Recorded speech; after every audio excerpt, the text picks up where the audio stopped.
สวัสดีครับพ่อเดือนครับครับก็ขอสวัสดีเนาะที่นี่วิธีชาวบ้านที่เรียบง่ายตลอดทั้งFCพี่น้องที่ติดตามทั้งช่องทั้งสองช่องนี่แหละเมื่อนี้ก็ผมเองก็ได้มาที่ร้านพ่อปู่ศรีสุโธหรือว่าแม่ย่าศรีปทุมมาคือเก่าเพื่อก็สิได้มาตามแนวทางโชคลาภให้พี่น้องให้FCได้ลองไปเสี่ยงโชคเบิ่งอ่ามื่อนี้ก็ได้เดินทางมาเพื่อสิเอาเป็นเราวพัฒนาข่ามโค้งเนาะในวันที่27 มิถุนายน 2568 เป็นวันศุกร์พี่น้อง FC ที่ติดตามก็มาขอพรขอโชคลาภนำกันกับพ่อปู่ศรีสุโธแม่ย่าศรีปทุมมาหรือว่าแม่แก้วเนาะตามมาขอพรขอโชคลาภหลังจากที่เมื่อคืนเนาะผ่านมาวันพุธก็ถือว่าได้โชคไปครับเขา28ตรงๆครับพี่น้องครับตรงๆก็ถือว่าปู่ย่าเพิ่นยังมีความเมตตาสงสารอยู่พอเดือนจะขอทั้งหมด7งวดขอทั้งหมด7งวดเป็นงวดที่7นี่เป็นงวดที่7เป็นงวดสุดท้ายครับพี่น้องที่ท่านใดได้โชคได้ลาบน้ำดาก็อยากรวมบริจาคหรือว่ารวมทำบุญเนาะซื้อผลไม้มาถวายปู่ย่าหรือว่าจะมาบูชาเพิ่นเลี้ยงเพิ่นนั่นแหละเนาะครับผม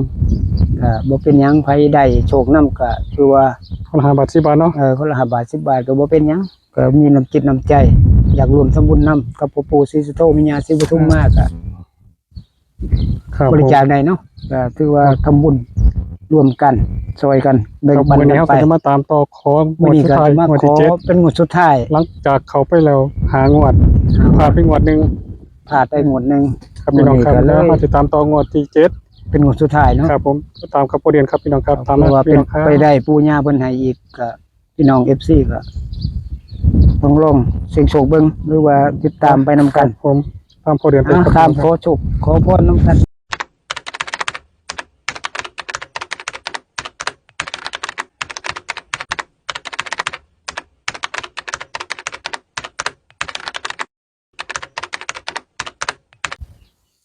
ครับพี่น้องครับทางที่ท่านไปพร้อมกันที่กับพ่อเดือนครับพี่น้องครับสาธุสาธุสาธุนะโมตัสสะภะคะวะโตอะระหะโตสัมมาสัมพุทธัสสะนะโมตัสสะภะคะวะโตอะระหะโตสัมมาสัมพุทธัสสะนะโมตัสสะภะคะวะโตอะระหะโตสัมมาสัมพุทธัสสะสาธุสาธุสาธุไม่เกี่ยวหรือว่าพ่อปู่ศรีสุโธแม่ย่าศรีปทุมมาผู้เป็นใหญ่เป็นโตอยู่ณสถานที่ตรงนี้ก็ดีเจ้าของโชคลาภหรือว่าเจ้าของคุ้มทรัพย์วันนี้พ่อเดือนก็ได้มาหอดมาถึงคือเก่าเพื่อสิมาขอบารมีแม่แก้วขอโชคขอลาภขอเลขเด็ดเป็นเล่าพัฒนาขามโค้งในวันที่27 มิถุนายน 2568แม่แก้วก็ดีพ่อปู่ศรีสุโธก็ดีตลอดทั้งแม่ย่าศรีปทุมมาเจ้าที่เจ้าทางก็ดีขออย่าปิดอย่าบังขอเปิดทางเปิดโชคลาภให้ผู้ค้าได้หัวใจเป็นจริงพี่น้อง FC จะอยู่ต่างอำเภอต่างจังหวัดเพิ่นก็ได้รับโชครับชัยมีอยู่มีกินขอเพิ่งบารมีแม่แก้วจงเปิดทางให้ผู้ค้าได้หัวใจเป็นจริงเด้อสาธุ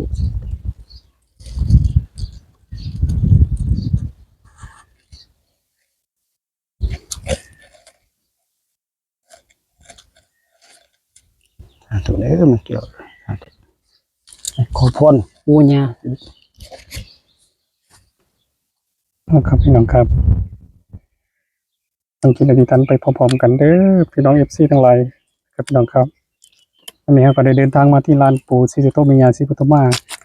จะมาตามราวข้ามโค้งนะครับพี่น้องครับวันที่27 มิถุนายน 2568กับพ่อเดือนนะครับพี่น้องครับ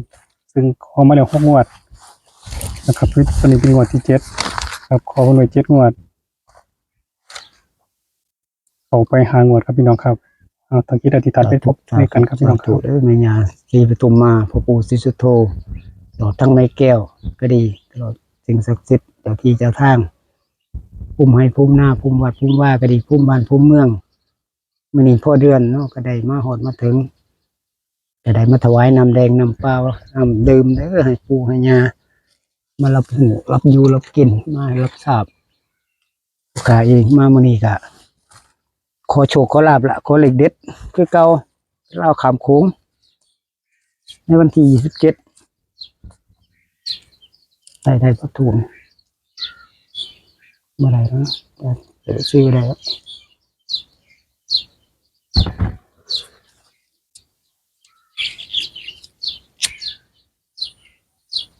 ทันลม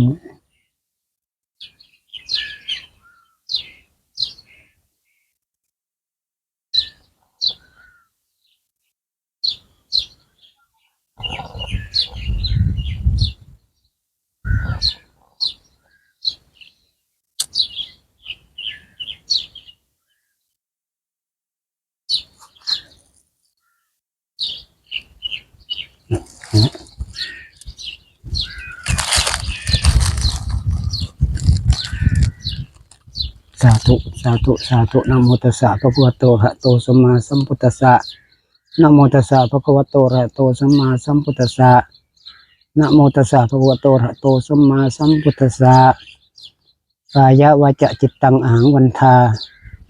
นางพญานาคินีศรีปทุมมาวิสุทธิเทวีปูเชมิทุติยัมปิกายวาจจิตตังอหังวันทานางพญานาคินีศรีปทุมมาวิสุทธิเทวีปูเชมิตติยัมปิกายวาจจิตตังอหังวันทานางพญานาคินีศรีปทุมมาวิสุทธิเทวีปูเชมิเมตัญจะมหาลาโภปิโยนาคะขันธปริตสาธุสาธุสาธุเด้อแม่ย่าศรีปทุมมาพ่อปู่ศรีสุโธแม่แก้วก็ดีตลอดทั้งสิ่งศักดิ์สิทธิ์ที่ปกปักรักษาอยู่ณสถานที่ตรงนี้ผู้ขาเองขออนุญาตเข้ามาณสถานที่อันที่ศักดิ์สิทธิ์ขอปู่ย่าได้โปรดเมตตาอนุญาตให้ผู้ขาได้มาขอพรขอโชคขอลาภขอเลขเด็ดเป็นเราพัฒนาขามโค้งเด้อปู่ย่าเอ้ยพ่อปู่ศรีสุโธก็ดีแม่ย่าศรีปทุมมาก็ดีตลอดทั้งแม่แก้วก็งวดนี้ก็เป็นงวดที่7ที่ตามที่ผู้ขาหรือว่าพ่อเดือนก็ได้บอกได้กล่าวปู่ย่าขอ7 งวดขอปู่ย่าเปิดทางเปิดโชคเปิดลาภให้ผู้ขาพี่น้องFCได้ฮู้แจ้งเป็นจริงอีกในเด้องวดนี้เป็นงวดสุดท้ายถ้าหากว่าลูกหลานได้รับโชครับใช้พี่น้องFCหรือว่าผู้ที่อยู่ต่างอำเภอต่างจังหวัดก็ ผลไม้เราไป จะได้ ถวาย ซื้อ เนาะ ผลไม้หลากไม้มาเส้นมาไหว้เนาะครับให้ปู่ย่าได้อยู่ได้กิน ถ้าเขา3ตัวงวดนี้ ข ก็ อให้ จะกลา เขา งหนัง 3 เนาะ ตัวเด้อปู่ย่าเอ้ยมื้ออื่นนี่เป็นวันที่27 ถ้าเขา3ตัวมือตรงๆนี่ เขา3 ตัวตรงๆนี่ จากหนังมาให้ปู่เบิ่งย่าเบิ่งเลยเนาะ ลูกหลานพี่น้อง FC หรือว่าผู้ค้าเองก็สิได้นำมาให้ปู่ให้ย่าหรือว่าแม่แก้วก็ดีสิ่งศักดิ์สิทธิ์ที่อยู่ณสถานที่ตรงนี้ เอาหนังมาสายให้ปู่เบิ่งเลยล่ะ อยู่ได้กินก็ขอบารมีปู่ย่าขอให้เขาอีกคือเก่าเด้อปู่เด้อย่าเอ้ยจังได๋ 3ตัวตรงๆนึงวันนี้ หลานขอผู้ค้าเองพอเดือนหรือว่าตลอดทั้งพี่น้อง FC ก็ขอพรขอโชคขอลาภกับพ่อปู่แม่ย่านี่ล่ะที่อยู่ตรงนี้ขอจงดลบันดาลขอ3 ตัวตรงๆเด้อสาธุสาธุ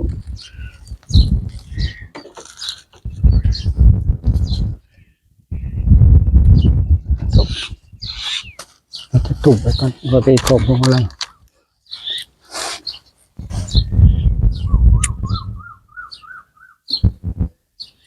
ขอให้เขา3ตัวตรงๆเด้อปู่เด้อ หมูสุดท้ายแล้ว โอ้ย ยังไง ยา โอ้ยขอสาม ได้สามตัว ปู ตรงๆ ด้วยยาเอ้ย ลูกหลานว่าได้เจ้าสิเอาหนังมาให้ฉายให้เบิ่งเนาะ ถ้าขอ3 ตัวนี่เนาะตรง ครับ3ตัวตรงๆนี่สิเอาหนังมาฉายให้จอหนึงเลยล่ะ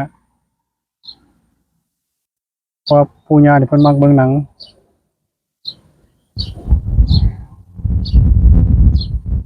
กับพี่น้องเมื่อคืนนี้พี่น้องโชคดีโชคหมานกันแน่บ่เนาะคอมเมนต์ใต้คลิปให้อันนี้แม่เด้อ FC ๆ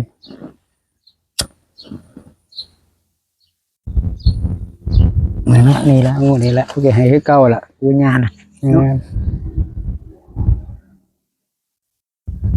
สาธุสาธุสาธุปู่ศรีสุโธมีหาสิปทุมมาแม่แก้วขอบารมีขอโชคขอลาภขอเลขเด็ดเด้อปู่ย่าเอ้ยขอเป็นลาวพัฒนาขามโค้งในวันศุกร์ที่27 มิถุนายน 2568แล้วก็ถือว่าเป็นงวดสุดท้ายที่ได้บอกได้กล่าวไว้ว่าขอ7 งวดจากปู่จากย่า นี่ก็เหลืออยู่มื้ออื่นเป็นงวดสุดท้ายครับขอบารมีพ่อปู่ศรีสุโธแม่ย่าศรีปทุมมาแม่แก้วก็ดีตลอดทั้งเจ้าที่เจ้าทางก็ดีจนบันดาลเปิดทางเด้ออนุญาตขอให้เขาสามโตวตรงๆแล้วปู่ย่าเอ้ยพี่น้อง FC สิได้มีอยู่มีกินได้ใส่ได้สอยก็สิได้ซื้อผลไม้กลากไม้มาเส้นไหว้ให้ปู่ให้ย่าได้อยู่ได้กินอิ่มน้ำสำราญเนาะก็ขอเพิ่งบารมีนั่นแหละขอเขาสามโตวขอให้หูขอให้เห็นในตัวมงคลเล่มนี้เด้อสิให้ตัวใดขอตรงๆสามโตวตรงเด้ออันนี้แหละนะเดี๋ยวขอเพิ่งอะไรให้ปู่กินให้ย่าก่อน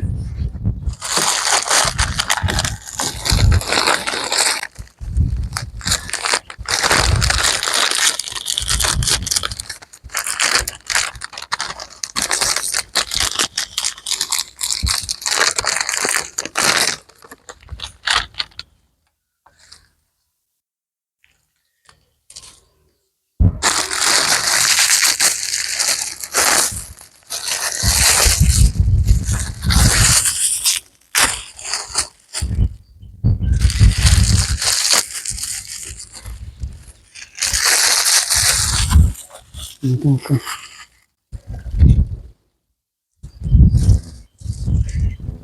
สาธุสาธุสาธุพ่อปู่ศรีสุโธตลอดทั้งแม่แก้วมื้อนี้ผู้ข้าพ่อเดือนก็ได้มาหอดมาเติมมาขอเพิ่งบารมีเด้อพ่อปู่ศรีสุโธแม่ย่าศรีปทุมมาก็คือมาขอโชคขอลาภขอเลขเด็ดเป็นเล่าพัฒนาข้ามโขงในวันที่27มิถุนายน2568ขอบารมีแม่แก้วหรือว่าพ่อปู่ศรีสุโธแม่ย่าศรีปทุมมาสิ่งศักดิ์สิทธิ์ที่อยู่ณสถานที่ตรงนี้ก็จงอนุญาตเปิดทางเปิดโชคลาภให้ผู้ขาพ่อเดือนหรือว่าพี่น้อง FC ได้มีโชคมีชัยในเด้อในวันที่27ที่ก็ถือว่าเป็นงวดสุดท้ายงวดที่7ขอให้ปู่ย่าจงดลบันดาลโชคลาภเมตตาสงสารผู้ขาหรือว่า FC พี่น้องที่อยู่ทางอำเภอทางจังหวัดขอจงดลบันดาลขอ3ตัวเด้อปู่ขออนุญาตของพวงมาลัยขอโทษขออภัยขออนุญาตหลายๆร้านก็สิบ่มีหยังก็ถ้าหากว่าได้รับโชครับชัยวันอาทิตย์ก็สิได้ซื้อผลไม้กลากไม้มาเส้นมาไหว้ให้ปู่ให้ย่าได้อยู่ได้กินผู้ข้าเองก็ขอเพิ่งบารมีสาธุสาธุ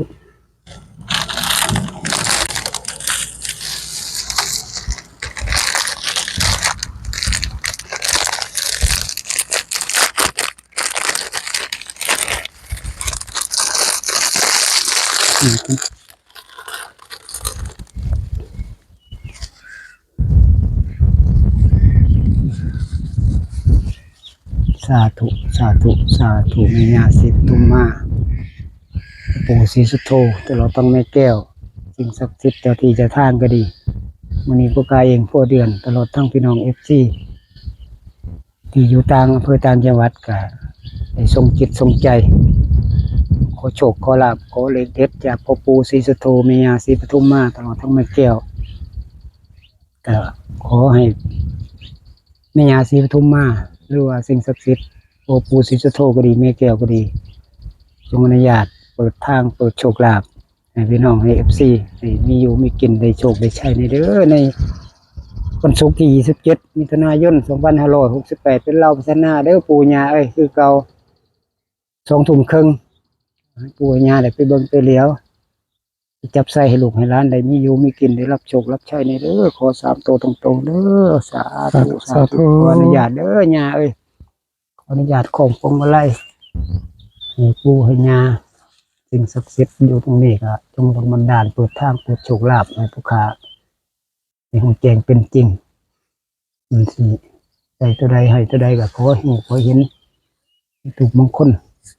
นะถูกสาธุนะมาลุ้นตัวเลข นำ นำ กั กัน น ได้ตัวนี้กันครับพี่น้องครับพี่น้องครับหล่นตัวเลขไปในกันเด้อพี่น้องเด้อตัวแรก2ครับพี่น้องครับ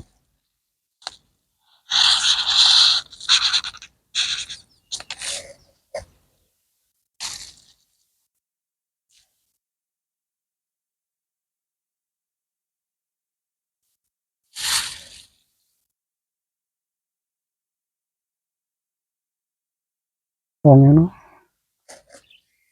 สองเก่าบ่พี่น้อง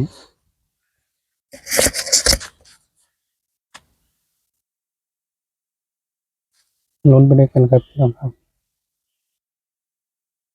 เป็นยังไงนะพอเดือนมื้อนี้ มื้อนี้มันใจอยู่ มื้อนี้มันใจ แห้ง มันใจ เพราะ แห้ ว่าง เป็นงวดสุดท้ายนํ ปู่ย่าเราต้องมีต ปู่ ลอด ย่าเพิ่นก็ต้องให้จนครบตามที่ สามตัวตรงๆเนาะ ตามที่ได้ขอนั่นล่ะขอปู่ขอย่านั่นล่ะวันอาทิตย์ก็จะได้รับโชครับชัยเนาะหรือว่าโชคได้ลาบนำก็ว่าอาทิตย์ก็สิซื้อผลไม้ล่ะมาเส้นไหว้เพิ่นให้ปู่ย่าเพิ่นได้อยู่ได้กิน ตามที่ได้รับปากไว้นั่นล่ะ เขาสามตัวตรงๆนี่พอเดือน ขอจะเข้า3ตัวเด้อปู่ เอาหลังเนาะพอเดือนเนาะ เนาะใครถ้าเข้า3ตัวนี่เอา ตัว น้ำ ตร ใจ ง เลยแหละจอหนึงนี่แต่ขอบารมีปู่ย่าเด้องวดสุดท้ายนี่ก็ขอให้3ตัวตรงๆให้โด่งให้ดัง ตัวเลข มีชื่อมีเสียงเป็นจังได๋มันตัวเก่า เอา บ่ เบิ่งลุ้น แม่น เอาตัวที่3เป็น8นี่แสดงว่าตัวเดิมเลยปู่ย่าเรายังมั่นใจให้ตัวเดิมอยู่เนาะโอ้เก่างามแฮงแต่ว่ามื้อนี้ตัวเลขที่สวยมากเลย ตัวใหญ่ดีหนาดี ชัดเจน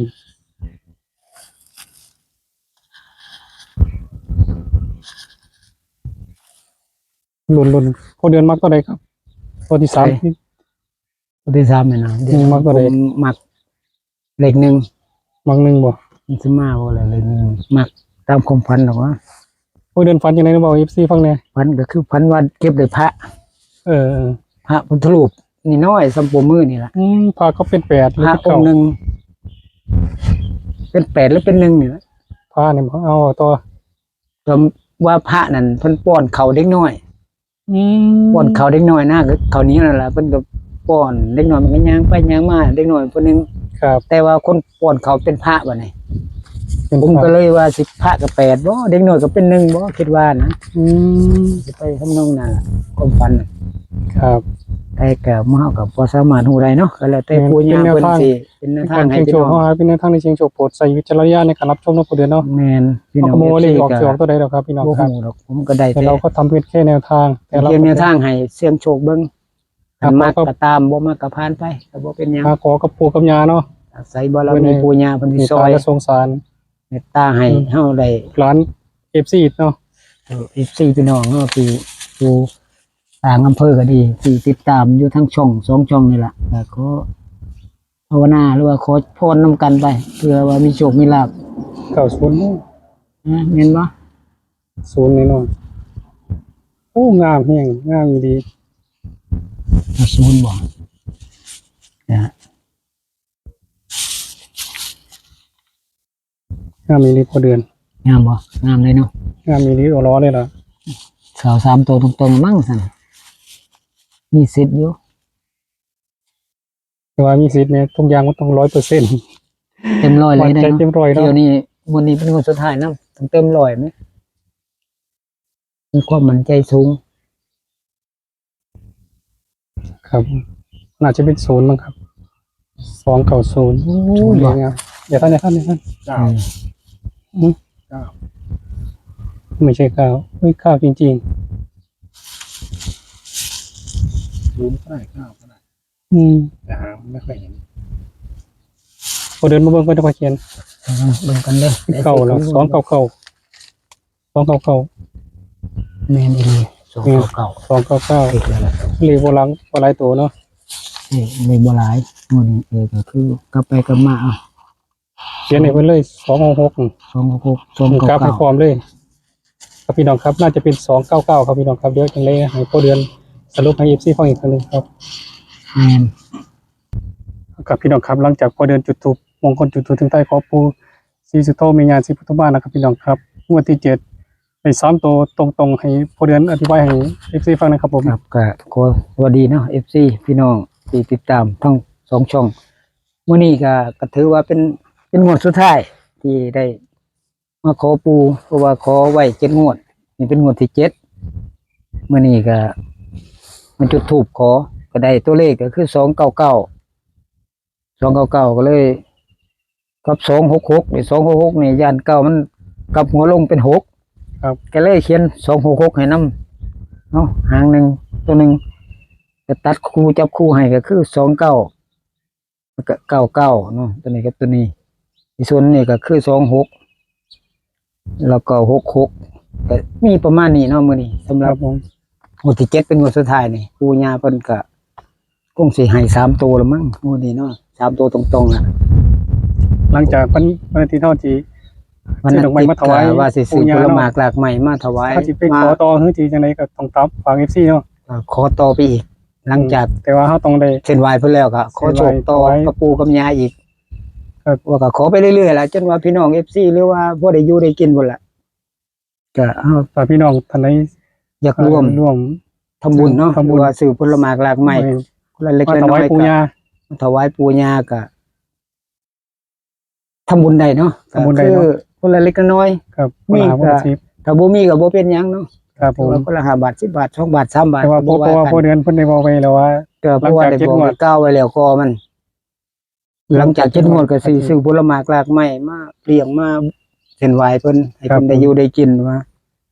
ตัวเลขก็คือเพิ่นก็ให้โชคลาภมาติดๆอยู่หลาย ให้ งวด หางวดเนาะ ให้5 งวด ขอมาแล้ว6งวด เขามาหางวด ของ5 งวด คืองวดหนึงแต่ตอนนี้งวดที่7นี่ นี่งวดที่7นี่ถ้าเบิ่งมื้ออื่นเนาะวันศุกร์ สามตัว ที่ ตรงๆ 27นี่เป็นจังไดก็พี่น้อง FC ก็เบิ่งแล้วก็พิจารณาช่วยกันเบิ่งแหน่เด้อ พอเดือนมักตัวใด แต่นี่บ่ผมมัก29เด้ อืม กันตัวเลขนะว่ามัก เลขงามเนาะเลขมงคล6 9นี่มาดูเด้ 6กับ9แล้วเนาะมาดูอยู่ ครับ นี่แหละผมตัวผมมัก เลขตัวเลขก็บ่ไกลหลายครับพี่น้องก็ลงทุนห อั น่ น อย นี้ก็ซื้อกันไว้นี่นี่26ยานเก่ามันกลับหัวลงเป็น6นะครับ ผม มันเคยเป็นจังซั่นก็มันเนาะ ครับ แล้วก็พี่น้อง FC อ๋อ เบิ่งแล้วก็ใส่ดุลพินิจเบิ่งเด้อมักก็ตามบ่ เดี๋ยว มั ให้ ก พอเดือน ผ่านไป ให้พอ FC นะครับผม ครับก็ขอขอบคุณ ที่นี่วิธีชาวบ้านพร้อมวิธีเรียบง่าย ที่มาตามแนวทางโชคลาภให้พี่น้องให้ FC ผู้ที่อยู่ต่างอำเภอต่างจังหวัดก็ดีก็ขอขอบคุณ FC ทุกท่านทุกคนเนาะที่ให้กำลังใจหรือว่าเป็นห่วงให้ติดตามทั้ง2 ช่องมาโดยตลอดให้กำลังใจมาโดยตลอดขอขอบคุณที่มีน้ำจิตน้ำใจเนาะเป็นมีความเมตตามีเป็นใจบุญใจกุศลที่ช่วยเหลือค่าน้ำค่า ถูกเทียน ถือว่า เล็กๆน้อยๆก็ถือว่า ป้องกันได้ ขอบคุณหลายๆ ได้รวมทำบุญเนาะ ให้ทำบุญรวมกันเนาะ คนละเล็กคนละน้อยมาแล้วก็ต้องให้พอเดือนขอบ อนุ คุณ โม เพิ่ ท น นาบุญกุศลส่วนนี้ก็จงกลับไปส่งถึงผู้ที่เป็นมีน้ำจิตน้ำใจเนาะ ครับ ว่าเรามีปูญาก็ซอย ให้ว่าเป็น100 ซไป 200 เดียว